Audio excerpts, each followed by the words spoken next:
Olá, povo abençoado de Deus, tudo bem com vocês? Eu me chamo Eduardo Nassif, sou ministro da Palavra de Deus e estou aqui para levar vocês a ter mais um momento com Deus.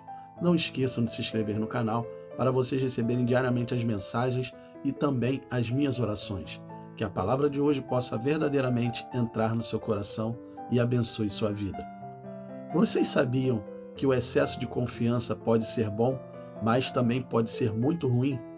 A pessoa que está muito confiante, ou ela faz sempre do jeito que ela fez, ou ela acaba fazendo de qualquer maneira porque acha que vai dar certo, porque ela sempre fez a mesma coisa. Aí você vai pensar assim, ué, pastor, se ela está muito confiante, é porque ela já fez a mesma coisa e deu certo. Sim, provavelmente sim, mas deu certo quando ela orou e pediu direção a Deus. Se pegarmos várias e várias passagens da Bíblia, todos que consultaram a Deus e obedeceram fielmente aquilo que ele os mandou fazer, deu certo. Mas todos que deixaram de orar e foram sem a direção dele, acabaram se dando mal. O excesso de confiança faz isso. Faz com que a pessoa que sempre orou pedindo uma direção, não ore mais e não peça a direção de Deus. E justamente na vez que não pediu, a pessoa quebra a cara. Na mensagem de ontem, vimos que Josué orou e recebeu as instruções de Deus e fez exatamente conforme ele havia mandado fazer. E o que aconteceu? As muralhas de Jericó caíram e Deus entregou os inimigos nas mãos do povo de Israel. Mas o mesmo Josué, por ter vencido um exército poderoso, se deixou vencer pelo excesso de confiança. Prestem bastante atenção nestes versículos. Josué capítulo 7, versículos do 2 ao 4. Pouco depois da destruição de Jericó, Josué mandou alguns homens à cidade de Ai, perto de Bet-Avém, a leste de Betel, e ordenou a eles: vão lá para espionar a cidade. Eles foram e espionaram Ai. Quando voltaram, prestaram este relatório a Josué: não é necessário que todos ataquem a cidade de Ai. A cidade tem poucos defensores e basta mandar 2 ou 3 mil homens para acabar com ela. Para que cansar todo o exército? São poucos os seus moradores.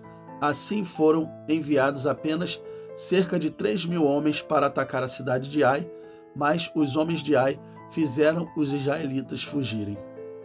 Josué primeiro fez o certo, se precaveu. Mandou homens para espiar a outra cidade e depois deixou o excesso de confiança o abater. Assim como o relatório dos homens, ele enviou o número de soldados que, chegando lá, perderam a batalha. Alguns morreram e o restante conseguiu fugir. Josué deve ter pensado assim: vencemos Jericó, que era impossível de vencer. A cidade de Ai, vai ser moleza. Se ele tivesse consultado Deus, não teria perdido 36 homens em guerra e não teria perdido a batalha. Aí, quando acontece algo ruim, a pessoa faz o quê? Se lamenta e vai questionar Deus. Ah, Senhor, por que o Senhor deixou isso acontecer? Vejam o que Josué fez. Josué capítulo 7, versículos do 7 ao 9.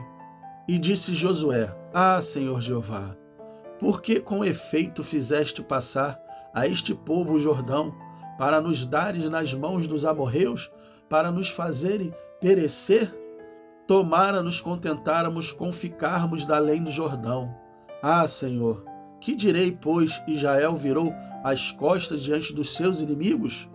Ouvindo isso, os cananeus e todos os moradores da terra nos cercarão e desarraigarão o nosso nome na terra. E então, que farás ao teu grande nome? O que Josué foi fazer? Se lamentar com Deus, até em tom de murmuração, falando para Deus coisas que não deveria ter falado. Isso acontece muito conosco, quando alguma coisa mal vem sobre a vida. A grande maioria das pessoas vai se lamentar e perguntar para Deus: ah, Senhor, por que o Senhor deixou isso acontecer? Só que Deus sabe de todas as coisas e, se algo aconteceu, pode ter pecado envolvido na história. Por que digo pode ter? Porque nem sempre as coisas que acontecem são por causa dos pecados. Podem ser também para Deus nos livrar de algo pior. Josué poderia ter evitado tudo isso se tivesse orado a Deus e pedido a sua direção, mas achou que, como já havia vencido um exército muito maior, não perderia para um menor. Na lógica, sim, mas na prática, não foi isso que aconteceu.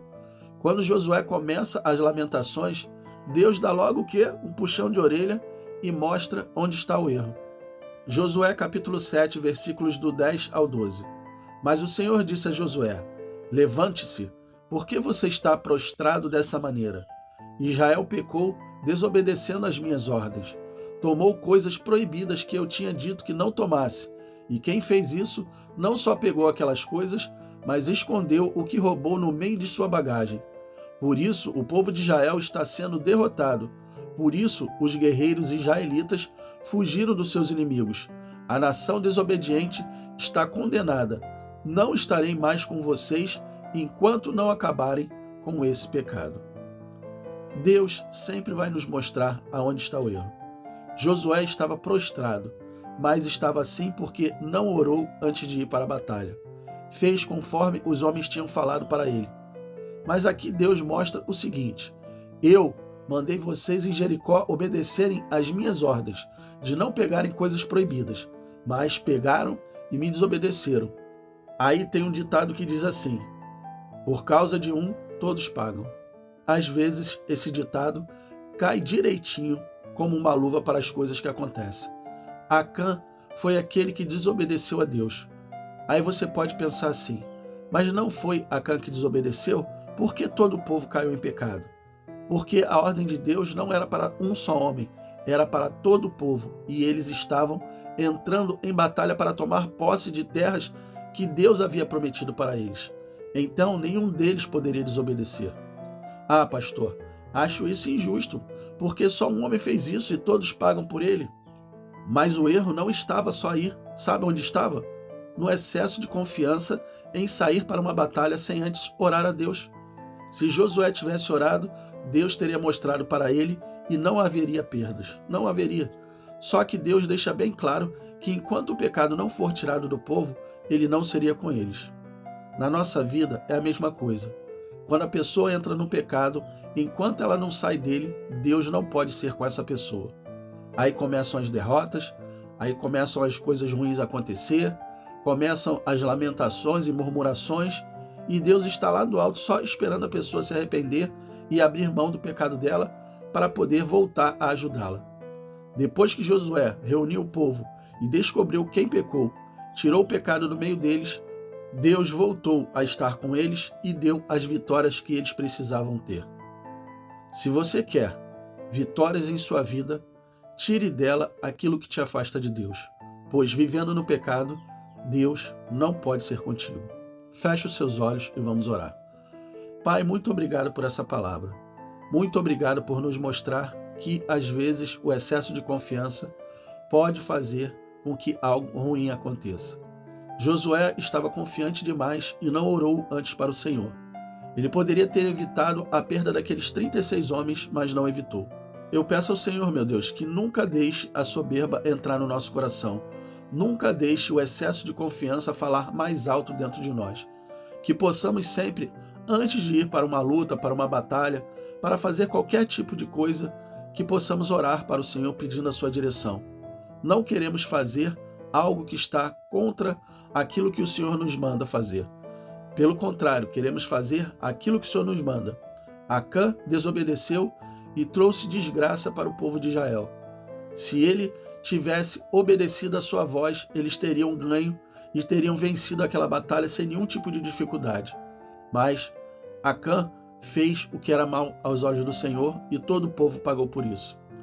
Muitas pessoas, às vezes, estão pagando pelo pecado de outras, Senhor. E nós precisamos que o Senhor nos mostre, às vezes, até o que está acontecendo dentro da nossa casa, para que a gente possa limpar a nossa casa. Josué limpou a casa. E depois que ele limpou a casa, o Senhor voltou a dar vitórias. E precisamos, às vezes, limpar a nossa casa. Nos mostra, Senhor.